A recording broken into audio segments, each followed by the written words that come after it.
Bismillahirrahmanirrahim. Assalamualaikum warahmatullahi wabarakatuh. Innal hamdalillah wassalatu wassalamu ala Rasulillah wa ala alihi wa ashabihi wa mawalah wala haula wala quwwata illa billah. Rabbi shrah li sadri wa yassir li amri wahlul 'uqdatam min lisani yafqahu qawli. Rabbi zidni ilman warzuqni fahma. Amma ba'd. Para siswa yang dirahmati Allah, alhamdulillah kita bersyukur kepada Allah Subhanahu wa taala karena pada siang hari ini kita dapat bertemu kembali dalam kegiatan pembelajaran BTQ atau baca tulis Al-Quran. Pada pertemuan siang hari ini kita akan mengkaji materi yang ketiga, yaitu tentang hikmah, dampak positif atau balasan Allah kepada orang-orang yang bertakwa. Pada materi pertama dan materi kedua telah kita jelaskan tanda-tanda ciri-ciri orang yang bertakwa. Maka pada materi yang ketiga ini kita akan membahas tentang ayat Al-Quran yang menjelaskan tentang hikmah, dampak positif atau balasan Allah kepada orang-orang yang bertakwa. Ada 4 hal yang akan kita kaji pada pertemuan saat ini. Yang pertama, kita akan membacakan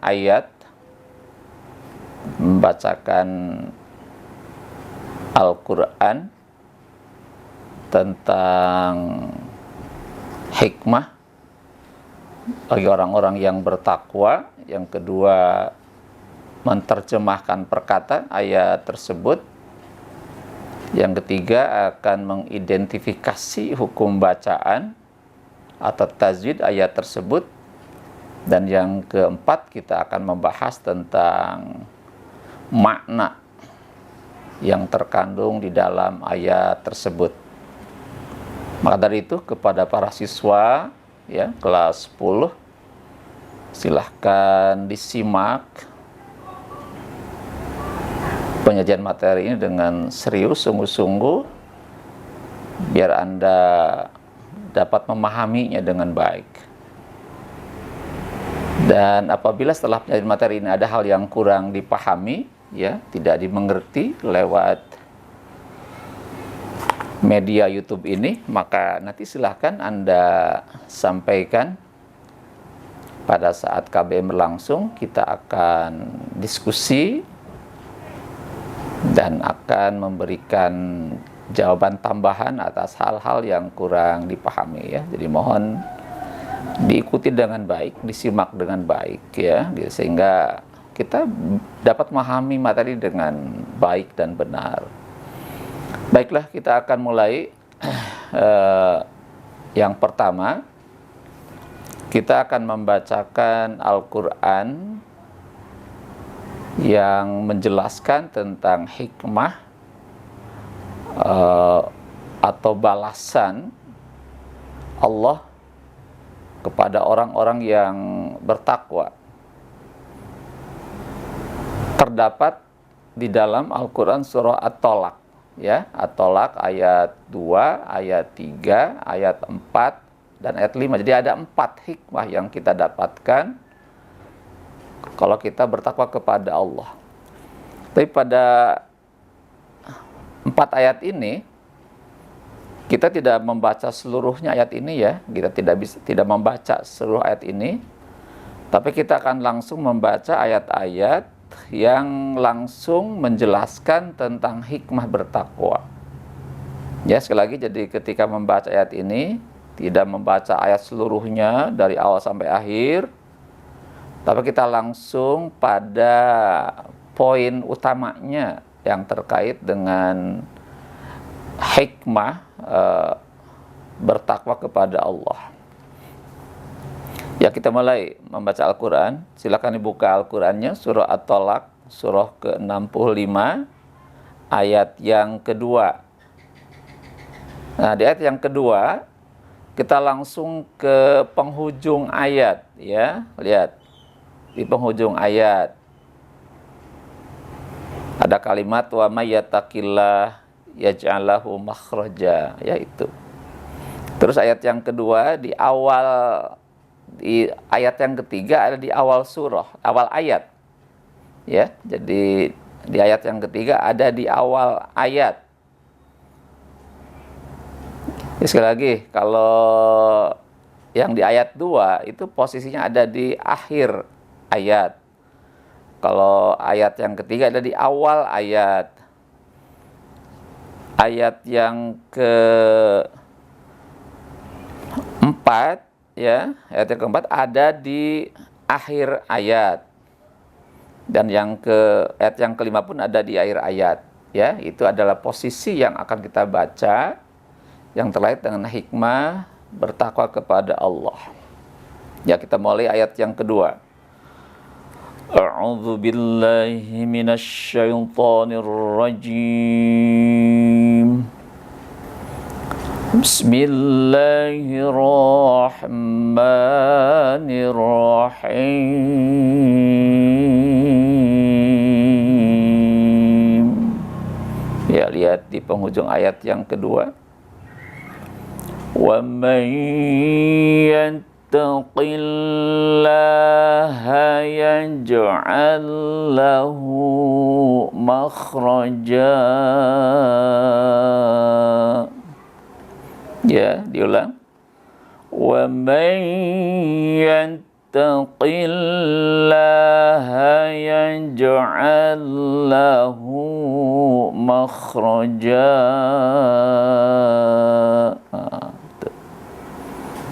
Terus sekarang ayat yang ketiga. Dan ini juga bisa disambung, ya, ayat yang ketiga dengan yang kedua ini. Wa yarzuquhu min haitsu la yahtasib. Wa yarzuquhu min haitsu la yahtasib. Nah, kalau disambung dengan ayat yang kedua, bunyinya wa may yattaqillaha yaj'al lahu makhrajan wa yarzuqhu min haitsu la yahtasib. Nah, itu kalau disambung seperti itu. Karena di sana ada lapad la, berarti sebaiknya disambung, ya, gitu.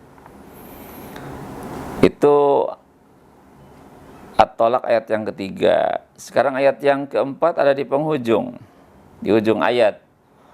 Wa may yattaqillaha yaj'al lahu min amrihi yusra. Diulang.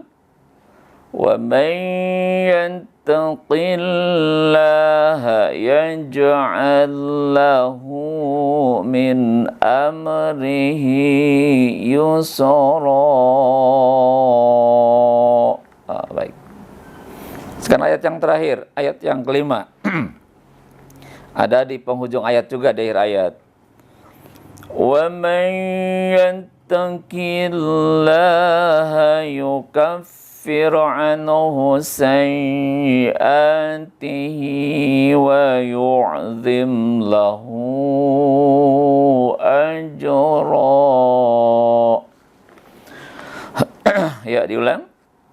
Wa may yattaqillaha yukaffir anhu sayyi'atihi wa yu'zim lahu ajra.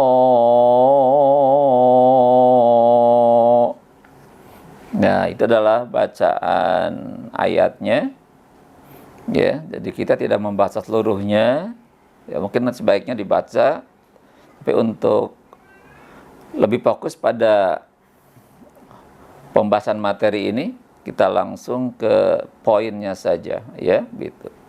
Kalau di rumah silakan Anda baca seluruhnya, tapi pada kajian hari ini kita baca langsung ke poin ayat yang menjelaskan pada hikmah orang-orang yang bertakwa kepada Allah, ya. Baik, itu telah kita baca ayatnya. Sekarang yang kedua, kita ingin menerjemahkan ayat ini dengan benar, ya, secara perkata. Ya, baik, kita akan terjemahkan perkata. Tolong lihat ayatnya.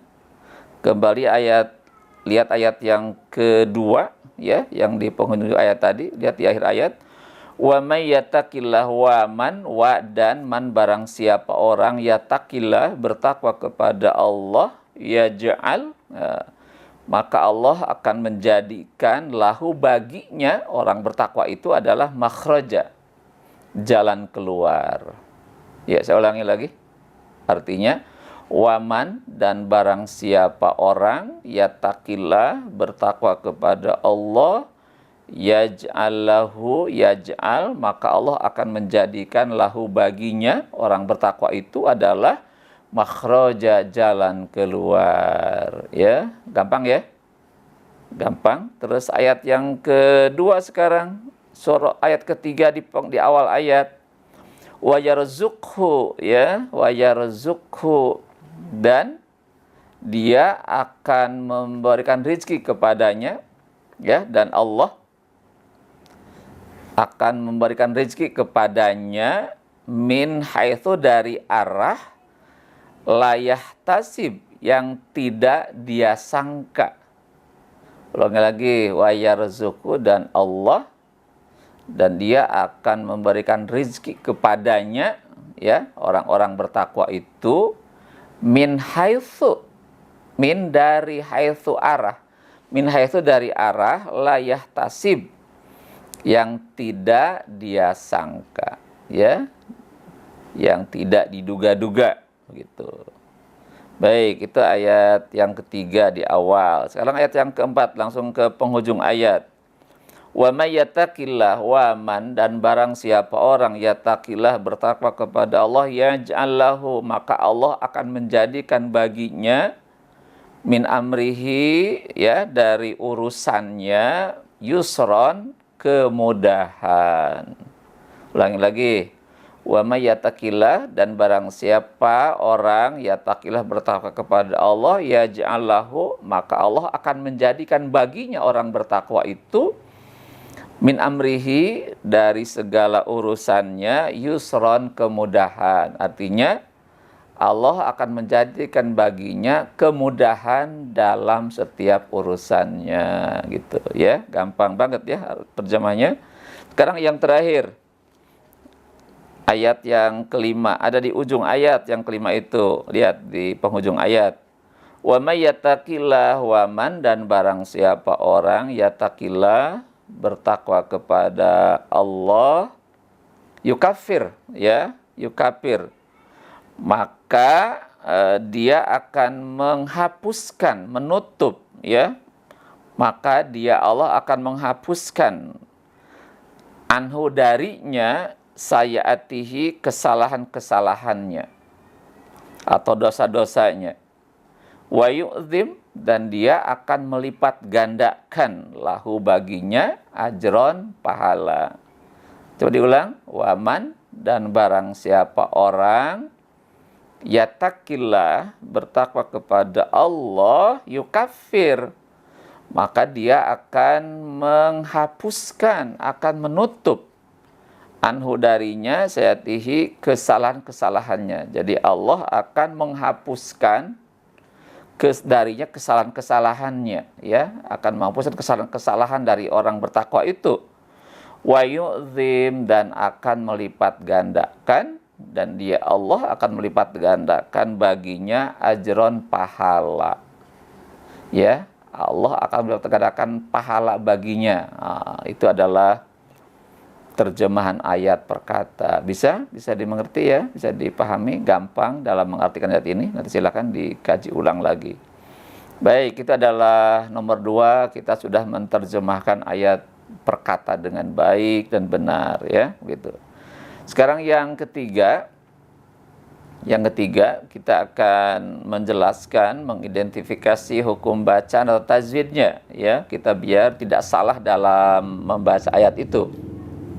Salah membaca, salah makhrajnya, maka salah artinya, maka harus benar-benar hati-hati dalam membaca ayat Al-Quran ya, begitu. Lihat di ayat yang pertama, ayat nomor 2, wa may yattaqillah, wa may. Asalnya man, kenapa jadi wa may? Nah, wa may itu hukum bacaan adalah idgham bi gunnah.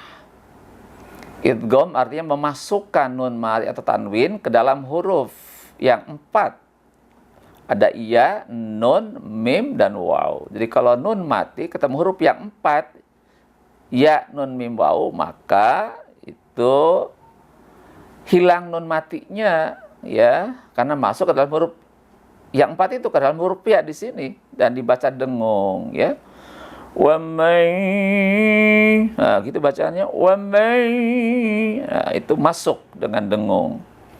Wa may yattaqillah, yat harus dempel, ada tasdid ya. Wa may yattaqillah, yattaqillah, Allah dibaca tipis, tarki, kenapa? Karena sebelum Allah berbaris kasrah ya. Jadi kalau kasrah sebelum Allah, maka Allah dibaca tipis. Wa may yattaqillah, tipis saja, jangan tebal-tebal ya. Yaj'allahu, yaj'allahu, hunya mad silah qasirah ya, ada domahnya terbalik atau kasrohnya terbalik, lurus tegak, itu namanya mad silah qasirah. Panjangnya cukup 2 ketuk saja ya, 2 harokat.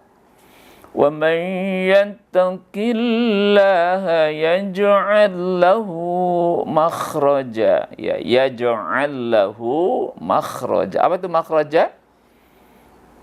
Adalah mad iwad, apabila tanwin bertemu alif kemudian diwakofkan, diberhentikan, maka tanwin dibaca fathah tapi panjang, namanya mad iwad ya, makhraja gitu. Itu nama mad iwad. Berikutnya sekarang ayat yang ketiga di awal ayat. Nah, kalau makhraja disambung ke waw, maka dibacanya makhrajau ya. Makhrajau itu idgham bi gunnah. Kenapa? Karena tanwin bertemu huruf waw. Waw termasuk huruf idgham, maka tanwinnya masuk ke dalam huruf waw. Dibacanya makhrajau, jangan dibaca makhrajan. Makhrajau, gitu. Wa yarzuqhu, itu qalqalah sugro. Kenapa sugro? Karena hurufnya di tengah dan hurufnya sudah mati, disukun ya. Wa yarzuqhu, nah gitu. Min haitsu, min, nun mati ketemu ha, apa? Dibaca izhar ya. Izhar. Kenapa izhar? Apa itu izhar? Artinya jelas. Apa yang jelas? Pengucapan nun matinya harus jelas. Min haitsu ya, dibaca jelas. Itu izhar. Ada 6 huruf izhar ya. Ada ha besar, ada a, alif dan ain, ada gha, ada kha. Kalau huruf nun ketemu huruf yang 6, maka dibaca izhar. Min haitsu. Hai-nya apa hai? Haitsu itu mad layyin, apabila baris fathah menghadapi iya mati ya, dibacanya min hai gitu, atau waw mati, itu sama juga mad layyin. Jadi mad layyin itu adalah apabila baris fathah menghadapi iya mati atau waw mati. Haitsu la yahtasi, apa la? Itulah adalah mad tobi. Kenapa? Karena di depan lam ada alif, maka dipanjangkan 2 harokat. La yahtasib, ba-nya mantul, itu qalqalah kubro. Kenapa kubro? Ya, kenapa kubro? Karena hurufnya hidup, ada domahnya, dan kemudian dimatikan, ya, sehingga pengucapannya kuat. La yahtasib. Nah, itu adalah qalqalah kubro, ya.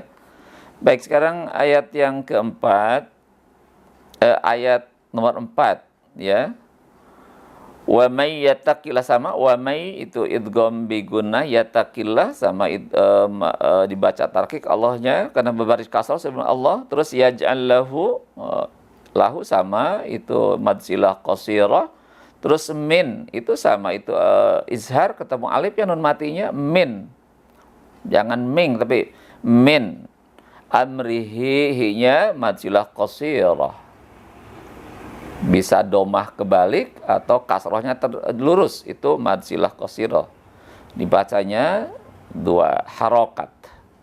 Kemudian yusra, apa yusra? Adalah mad iwad, apabila tanwin bertemu huruf alif kemudian diwakofkan, maka tanwin berubah jadi fathah tapi dibaca panjang, ya. Min amrihi yusra, yusra sin kecil, gigi dirapatkan, yusra, ya, itu mad iwad.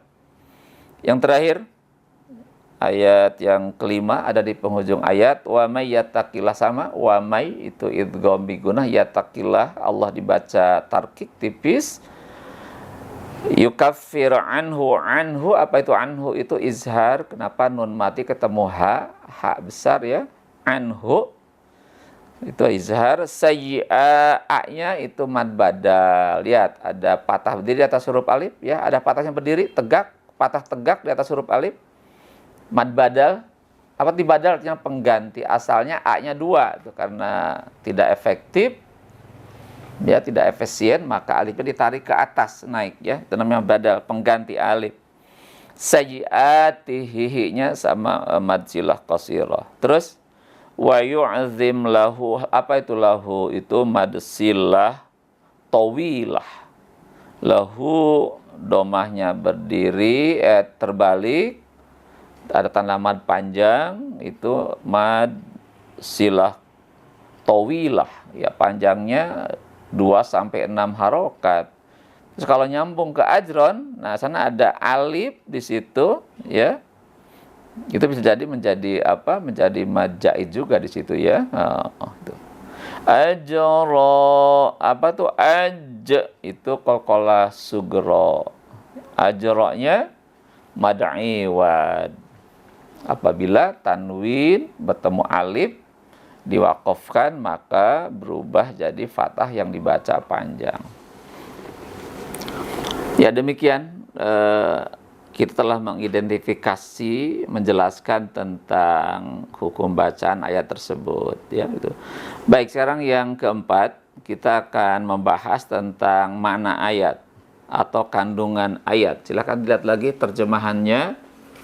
Kalau lihat terjemahannya ayat 2 di penghujung ayat yang merupakan hikmah pertama, wa may yattaqillah, dan barang siapa orang yang bertakwa kepada Allah, yaj'al lahu makhraja, maka Allah akan menjadikan baginya jalan keluar.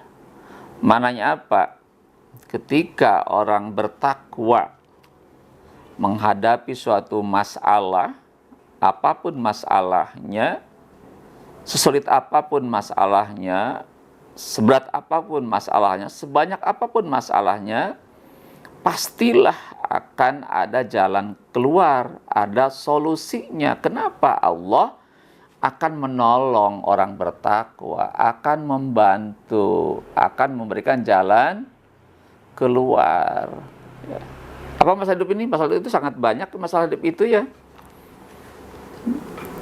Hidup ini penuh dengan masalah, bisa masalah ekonomi, ya, masalah pekerjaan, masalah pendidikan, masalah sekolah, masalah keluarga, masalah tetangga, masalah hubungan sosial, masalah karir, masalah kekayaan, dan sebagainya. Itu pasti akan timbul pada saat kita hidup. Tapi bagi orang-orang yang bertakwa kepada Allah, dia intens bertakwa, taat kepada Allah, dekat kepada Allah, ibadah kepada Allah, dan mohon kepada Allah setiap waktu, maka pastilah orang-orang yang bertakwa akan diberikan solusinya, akan diberikan jalan keluarnya, tidak sampai mentok. Tidak sampai mentok. Kenapa? Dekat dengan Allah yang menggenggam diri kita, ya, gitu. Tidak mungkin orang bertakwa ketika ada masalah akan timbul keluh kesah, mengeluh dan sebagainya. Putus asa apalagi tidak. Kenapa? Karena orang bertakwa yakin dia punya Allah, dia dekat dengan Allah. Kalau kita dekat dengan Allah, minta kepada Allah, maka pastilah Allah tidak membiarkan kita dalam satu masalah yang berat.